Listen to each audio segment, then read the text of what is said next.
harus ada gagasan-gagasan besar. Gagasan-gagasan besar itu kemudian tidak harus lahir hanya dengan selalu dikemas dengan teknologi yang sangat luar biasa. Ya. Tapi ada pola-pola kerja yang kemudian bisa dilihat oleh orang sebagai sesuatu yang baru. Ya. Nah, ini yang dicoba kita dorong dari hal-hal yang kecil yang ada di daerah. Ya. Nah, kalau itu bisa menjadi model, itu tidak hanya diadopsi tingkat nasional, Betul. bisa sampai ke tingkat internasional.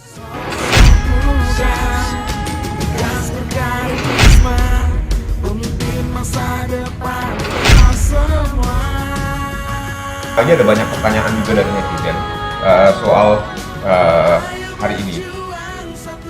Tapi saya mau tambahkan sedikit nih. Ada pertanyaan, ada yang saya pikirkan dari tadi sebelum kemarin yang cukup menarik dalam pola kesehatan kita sebelum kita berpindah ke pendidikan. Selama ini kesehatan itu dinilai dari bagaimana pelayanannya, seperti tadi Bapak bilang seperti itu. Apakah kemungkinan bagaimana cara berpikir Bapak, bagaimana cara tata kelola yang akan Bapak bangun? Indeks kesehatan kita itu naik. Saat ini indeks kesehatan di wilayah Sulawesi Tengah itu hampir tidak terdata. Kita hampir tidak punya data mengenai itu karena sedemikian luasnya. Nah, bukankah bagus kalau kemudian salah satu tolak ukur pembangunan kita ke depan adalah memasukkan indeks kesehatan itu sebagai poin penting di dalam pembangunan Sulawesi Tengah ke depan? Gimana tanggapannya? Iya, sebenarnya semuanya tergantung dari komitmen pimpinannya. Ya. Kalau pemimpinnya kemudian menganggap bahwa kesehatan itu hal yang penting, Ya. maka dia pasti akan mendorong itu. Dan insya Allah mudah-mudahan kalau saya punya komitmen untuk itu, Ya. sehingga saya memberi jaminan bahwa saya akan melakukan apa yang dikatakan tadi itu, Ya. memastikan bahwa urusan kesehatan di Sulawesi Tengah ini, insya Allah mudah-mudahan akan kita lakukan ya seperti apa yang diharapkan masyarakat. Karena itu menjadi tolak ukur ya, kinerja dan lain sebagainya. Dan saya sudah pernah melakukan itu. Keren. Sehingga saya tinggal mengembangkan dia di wilayah yang lebih besar lagi kan. Ya, Orang ya, bilang ya, itu ya, kan ya. di wilayah kecil mudah. Oh. Di wilayah besar sama saja. Tinggal kebijakannya yang kita Oke. buat kan begitu. Sistemik. Iya. Oke, sekarang kita akan pindah ke topik berikutnya. Ada banyak sekali pertanyaan. Mungkin, tapi tidak apa-apa ya. Kita bisa saya pegang aja. Ini ada beberapa pertanyaan. Sorry ya, kita agak santai saja Pak ya. Ya. Biar tidak. Ini ada. Apakah bagi masyarakat ekonomi kurang mampu diberikan kesehatan gratis? Nah, ini ada yang bertanya nih dari para netizen yang lagi terlibat. Emang ya mau bisa gratis? Saya berjaminan bahwa warga masyarakat di Sulawesi Tengah itu terlebih mereka yang tidak mampu terlebih mereka tidak mampu, itu kita akan berikan jaminan bahwa mereka bisa mendapatkan pelayanan kesehatan yang gratis. Kenapa? Karena pelayanan kesehatan yang gratis itu adalah tanggung jawab pemerintah. Bisa dibayangkan ada warga kita, masyarakat kita yang tidak mampu, sesungguhnya dia membutuhkan layanan kesehatan di puskesmas atau di rumah sakit, tentu dia harus punya kartu jaminan kesehatan. Ya. Nah, jika dia tidak tercover oleh pemerintah pusat, maka kita pastikan dia akan di-cover oleh pemerintah daerah. Ya. Apakah provinsi ataupun kabupaten kota. Ya. Jadi tidak bisa kemudian provinsi semua meng-cover itu. Tapi kita akan sharing dengan pemerintah kabupaten kota. Dan sekarang sudah kami lakukan. Nah, itu yang mungkin saya bisa jawab Mas pertanyaan. Oke. Baik, saya lanjut ini. Kita masuk kepada pendidikan. Jadi di tahun 1920-an itu Hos Cokro Aminoto itu pernah datang dan disambut oleh salah seorang raja di Banawa. Kalau tidak salah namanya itu Ruhana Lamarauna. Hos Cokro Aminoto ini kan gurunya Soekarno. Seperti itu. Dan pada saat itulah kemudian pendidikan modern juga sebenarnya sudah mulai masuk. Itu penanda bahwa pendidikan modern sudah mulai masuk di Indonesia yang berbasis pada kebangsaan itu. Nah, Pak Kadayat tidak hanya sampai pada level birokrasi yang paling puncak sebagai sekprom, juga secara intelektual, khususnya di bidang keilmuan, juga mencapai yang paling puncak, yang namanya doktor, seperti itu. Kira-kira bagaimana mengawinkan ini? Seperti itu. Tata kelola dengan sistem pendidikan kita, tata kelola pemerintahan hari ini, apalagi hari ini ya, kita masuk pada era yang namanya new normal. Bagaimana pendidikan itu justru didorong levelnya naik pada level yang lebih tinggi, seperti itu, memanfaatkan media daring misalnya dan lain sebagainya. Kira-kira strategi pendidikan ke depan bagi Kadayat, khususnya di Sulawesi Tengah. Pertama begini, yang pertama yang paling konkret, tidak meratanya universitas. Seperti itu. Kemudian yang kedua, sulitnya masyarakat masyarakat kita, anak-anak didik kita menjangkau banyak sekali. Masih banyak wilayah yang sulit untuk mendapatkan akses bagi pendidikan tersebut. Lalu yang ketiga yang menjadi mungkin PR juga buat Kadayat ke depan, soal kualitas dari pendidikan tersebut. Kira-kira bisa dikasih bayangan kepada kita ini, para netizen juga mungkin akan bertanya-tanya soal itu. Kira-kira ke depan pendidikan yang ada di bayangan Kadayat mengenai Sulawesi Tengah, kita ada di tengah. Kita ada di tengah dari sebuah pulau yang namanya Pulau Sulawesi. Bagaimana kira-kira kita mampu menjadi sebuah masyarakat yang punya pendidikan yang lebih baik? Ya, kalau kita bicara soal pendidikan, maka kita bicara tentang beberapa faktor. Faktor pertama adalah faktor fasilitas. Fasilitas pendidikan, tempat di mana mereka belajar. Itu yang pertama. Yang kedua adalah ketersediaan tenaga yang mau mengajar. Itu tenaga yang mengajar. Dan yang ketiga adalah bagaimana kemudian masyarakat bisa mudah menjangkau tempat belajar itu. Hal yang terjadi hari ini adalah rasio antara jumlah sekolah dasar, jumlah sekolah menengah pertama dan jumlah sekolah menengah atas. Yang sekarang dibagi dalam pendidikan dasar dan pendidikan menengah itu kalau kita lihat hari ini banyak daerah-daerah yang bermohon untuk mendirikan SMA misalnya di wilayah kecamatannya. Alasannya apa? Karena anak-anak kami ini terlalu jauh untuk bisa menjangkau sekolah. Butuh biaya yang terlalu besar untuk sampai ke sekolah-sekolah lanjutan atas yang ada di wilayah lain. Ini memang menjadi perhatian kita. Namun juga ada hal yang perlu kita pikirkan tentang ketersediaan tenaga dan sebagainya. Apalagi kemudian memang ada semacam moratorium kecil untuk mendirikan sekolah-sekolah di wilayah-wilayah tertentu yang nanti ketika dihitung rasionya tidak memungkinkan untuk didirikan sekolah. Saya menemukan di lapangan banyak masyarakat, bukan banyak, ada beberapa masyarakat yang kemudian tidak melanjutkan pendidikan anaknya itu, alasannya karena tadi terlalu jauh, biaya tinggi dan sebagainya. Nah, tentu ini juga menjadi catatan dan perhatian penting bagi kita. Saya tentu akan memfokuskan itu karena menurut saya pendidikan itu adalah sektor berikutnya yang perlu untuk kita dorong karena kaitannya dengan peningkatan kualitas sumber daya manusia. Saya menemukan itu di lapangan. Sehingga kemarin ketika saya menganggap bahwa salah satu solusinya membangun sekolah, ternyata itu beresiko. Beresikonya itu pertambahan biaya, kemudian pertambahan tenaga, dan kemudian penambahan fasilitas. Tetapi kemudian kita pastikan bahwa mungkin lembaga-lembaga pendidikan yang akan kita bangun ke depan itu untuk tingkat menengahnya, kan yang kesulitan tingkat menengahnya, menengah atas. Nah, ini yang kita dorong agar supaya kita memperbanyak sekolah-sekolah yang sifatnya vokasi, memberikan pendidikan keterampilan kepada masyarakat. Kemarin di Banggai Laut, saya ketika menemukan masalah, ternyata masalah itu adalah transportasi. Kalau di wilayah perkotaan masih mungkin, kita siapkan bus transportasi. Untuk mengangkut siswa dari tempat tinggalnya berkumpul di satu tempat kemudian ke sekolah, masih mungkin. Nah, ini yang kita lihat nanti kalau dia di tingkat kabupaten, di daerah terpencil dan sebagainya. Ini model seperti apa nanti yang akan kita lakukan ke depan. Itu harus ada solusinya itu. Nah, yang paling mungkin itu yang kita lakukan adalah memastikan bahwa mereka itu bisa pergi ke sekolah. Nah, itu bisa pergi ke sekolah. Jadi fasilitas itu nanti akan kita pikirkan untuk kita dorong agar supaya memastikan mereka yang mau sekolah bisa pergi sekolah. Sekolah, kita bicara pendidikan, itu dekat sekali, tidak hanya soal vokasi dan lain sebagainya, tapi gerakan literasi.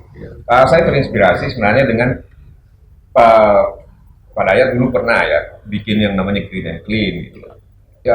Mungkinkah kemudian itu juga akan ada gerakan literasi ke depan? Saya melihat begini, misalnya, satu problem adalah bagaimana membuat gerakan literasi ini sampai pada level bawah gitu, di seluruh kabupaten kota. Seperti itu. Itu pertanyaan saya yang pertama. Yang kedua sebenarnya SMA, SMK itu memang berada di wilayah provinsional. Seperti itu. Saat ini ada sekitar 64.000 guru, data yang saya dapatkan dari beberapa kawan yang ada di PGRI. Di Sulawesi Tengah itu ada 64.000 guru, lumayan banyak sebenarnya. Seperti itu. Bagaimana sistem bagaimana kemudian kuota guru, kemudian tadi yang kita bilang ada zonasi dan lain sebagainya ini bisa kemudian tercukupi. Itu yang kedua. Saya kira ini yang menjadi poin penting. Bagaimana kemudian ketersediaan guru, sama tadi seperti kesehatan, ketersediaan tenaga kesehatan. Ya. Ini sekarang kita butuhkan juga ketersediaan tenaga usia, Ya. seperti itu. Sayang banyak sekali sekolah tapi tidak ada gurunya. Ya bagaimana kira-kira Kadaya? Sebenarnya persoalannya itu tarik menarik. Ada yang bilang gurunya kurang, ya kan? Ada yang bilang gurunya kurang, sehingga dia perlu penambahan guru. Ya. Ada yang bilang gurunya lebih. Betul. Kalau kita lihat data sebenarnya jumlah guru dengan jumlah sekolah yang ada, sesungguhnya guru kita menurut data yang ada itu sudah cukup. Betul. Cuman penyebarannya yang tidak merata. Betul. Karena guru-guru itu ada sebagian, tidak semua, ada sebagian yang saya temukan kasusnya. Itu ketika ditempatkan di sebuah daerah yang terlalu jauh dari tempat dia tinggal dan sebagainya itu, bahkan di daerah pulau-pulau dan sebagainya, itu tinggal SK-nya yang sampai di sana. Orangnya tidak ada.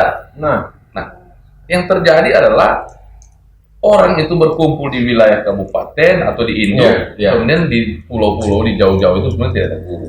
Nah, kalau ini disebarkan secara merata dan guru itu mau melaksanakan tugas itu sesuai dengan tanggung jawab yang diberikan kepada dia dan disebarkan dengan cara yang proporsional, saya kira jumlah guru yang sekarang ini memungkinkan. Cuma ya itu lagi-lagi kita masih harus mencoba mencari formulasinya. Bagaimana agar supaya ketika guru kita tempatkan di tempat yang jauh itu mereka mau bekerja dengan baik, kan begitu. Nah, tentu kita juga lihat kalau dia di pulau yang terjauh, daerah yang terpencil dan sebagainya, ya paling tidak kita pastikan bahwa ada fasilitas yang mungkin bisa dijaminkan untuk mereka bisa gunakan. Remunerasi misalnya. Iya, kan begitu, tunjangan atau judulnya. Kita buatkan regulasinya sehingga mereka yang di tempat jauh itu termasuk tenaga kontrak, guru-guru kontrak. Guru-guru kontrak itu kan kesulitannya kontraknya dalam kota sama dengan kontraknya daerah terpencil. Nah, ini yang harus kita buatkan regulasi di mana nanti kesejahteraan mereka harus terperhatikan. Kalau di sini tunjangannya sekian, di sana harus lebih. Kalau dia tenaga kontrak, kenapa lebih? Karena dia punya jangkauan yang jauh, tingkat risiko yang tinggi. Nah, ini yang dulu pernah saya lakukan di Banggai Laut. Ketika saya temukan tidak ada guru di sebuah wilayah, saya buka formasi sana, menerima guru kontrak untuk bekerja di wilayah ini yang jauh, terpencil, pulau-pulau kecil. Tapi dengan ketentuan mereka itu nanti akan diberi jaminan tunjangannya 2 kali lebih besar daripada guru yang ada dalam wilayah perkotaan. Nah, sehingga terisi formasi-formasi. Nah, itu yang menarik. Berarti ada pertambahan nilai di dalam, termasuk misalnya, saya kadang-kadang juga orang yang agak pesimis ketika ada kampanye yang bilang pendidikan gratis, gitu. Nggak ada yang gratis, kan?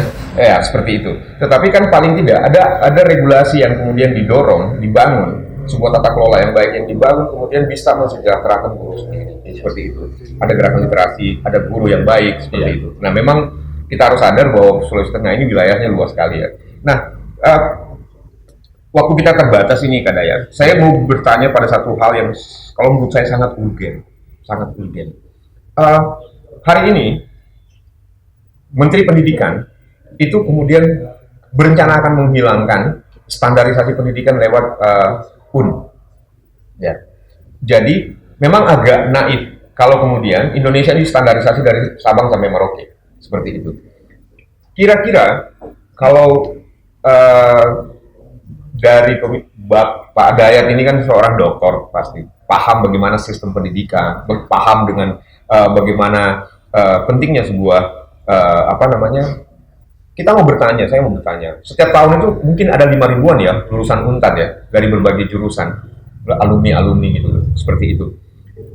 Universitas itu tidak tershare, tidak terkoordinasi, walaupun ini bukan suatu saat kan bukan wilayah kerja karena pendidikan tinggi itu di negara ya, pusat. Tetapi mungkinkah didorong satu kabupaten, satu universitas? Sebenarnya kalau tuntutan itu sebenarnya ada di setiap kabupaten. Di Banggai Laut saja sebagai daerah otonomi baru, Banggai Laut sebagai daerah otonomi baru itu juga berkeinginan waktu itu ingin mendirikan perguruan tinggi. Nah, tinggal kembali kepada regulasinya seperti apa. Karena regulasi untuk perguruan tinggi ini ada di kewenangan di pusat. Betul. Kan begitu? Nah, kalau misalnya dimungkinkan untuk bisa dilakukan, atau mungkin konsepnya jangan perguruan tingginya didirikan, dibikinkan misalnya kampus 2 misalnya. atau institut. Iya, institut. Misalnya ada kampus utamanya di kabupaten besar misalnya, seperti di Banggai. Di Banggai Laut misalnya kampus duanya misalnya. Jadi dia punya induk tetap ada di sini kalau memang tidak dimungkinkan untuk mendirikan perguruan tinggi. Ini maksudnya apa? Untuk mendekatkan orang untuk bisa kuliah dan sebagainya. Dulu saya pernah dorong di Banggai Laut seperti itu, sehingga dibangun kampus 2 untuk Universitas Muhammadiyah di sana.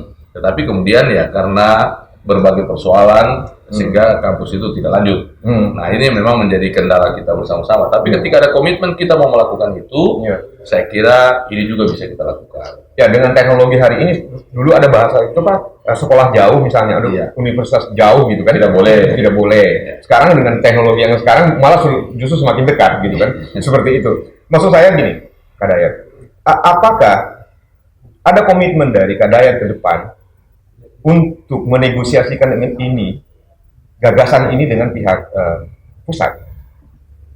Kalau saya selalu berpikir begini, melihat persoalan masyarakat tentang pendidikan, selain perguruan tinggi, SMA, SMK dan sebagainya itu terbayang dalam pikiran saya, kenapa sih kita tidak bisa membuat sebuah aturan, kalau memang nanti kita di posisi gubernur, kita bisa berdiskusi dengan Menteri Pendidikan misalnya, model pendidikan seperti apa yang akan kita bangun sehingga mendekatkan sekolah, mendekatkan lembaga pendidikan itu dengan masyarakatnya gitu.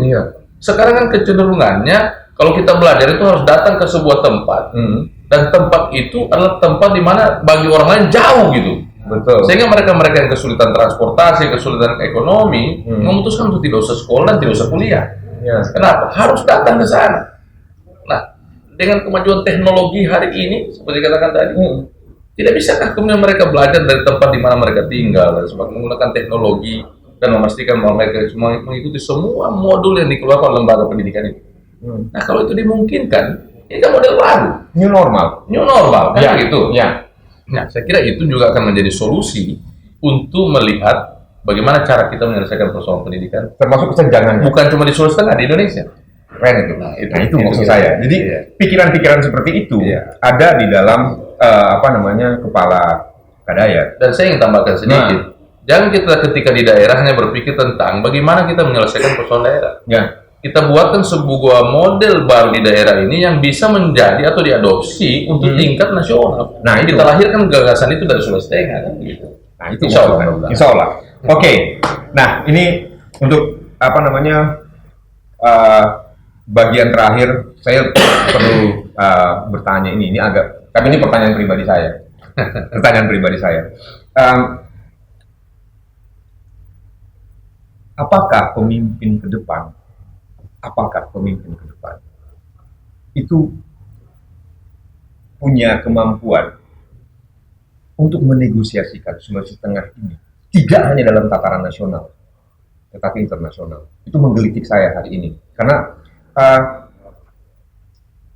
Kak Dayat punya kemampuan untuk itu. Kalau saya lihat secara pribadi, kami berteman sejak kecil. Apakah kemampuan menegosiasikan Sulawesi Tengah tidak hanya pada tataran nasional, tapi juga pada tataran internasional? Kalau kita sederhanakan bahasanya, kita jadikan Sulawesi Tengah ini mendunia dari berbagai sektor. Jadi kalau misalnya kemudian apakah kita bisa menegosiasikan Sulawesi Tengah ini bukan hanya tataran nasional ke internasional? Saya kira harus ada gagasan-gagasan besar. Gagasan-gagasan besar itu kemudian tidak harus lahir hanya dengan selalu dikemas dengan teknologi yang sangat luar biasa. Tapi ada pola-pola kerja yang kemudian bisa dilihat oleh orang sebagai sesuatu yang baru.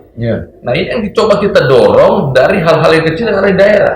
Nah kalau itu bisa menjadi model, itu tidak hanya diadopsi tingkat nasional, bisa sampai ke tingkat internasional. Pola belajar dengan wilayah yang model seperti apa dan bisa diadopsi oleh orang lain, bukan hanya Indonesia, negara lain kan begitu. Nah itu keren. Insya Allah.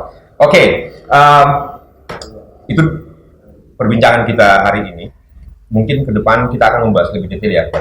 Kita akan membahas lebih detail, lebih spesifik, dan kita berharap masukan dari teman-teman yang ada di dunia maya untuk bisa menjadi realitas bagi dunia nyata. Disinilah ruangnya kita berbagi.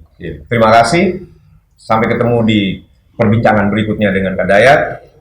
Kita berharap seperti jargon beliau, Sulawesi Tengah bisa hebat. Amin. Salam hebat. Assalamualaikum warahmatullahi wabarakatuh. Waalaikumsalam warahmatullahi wabarakatuh.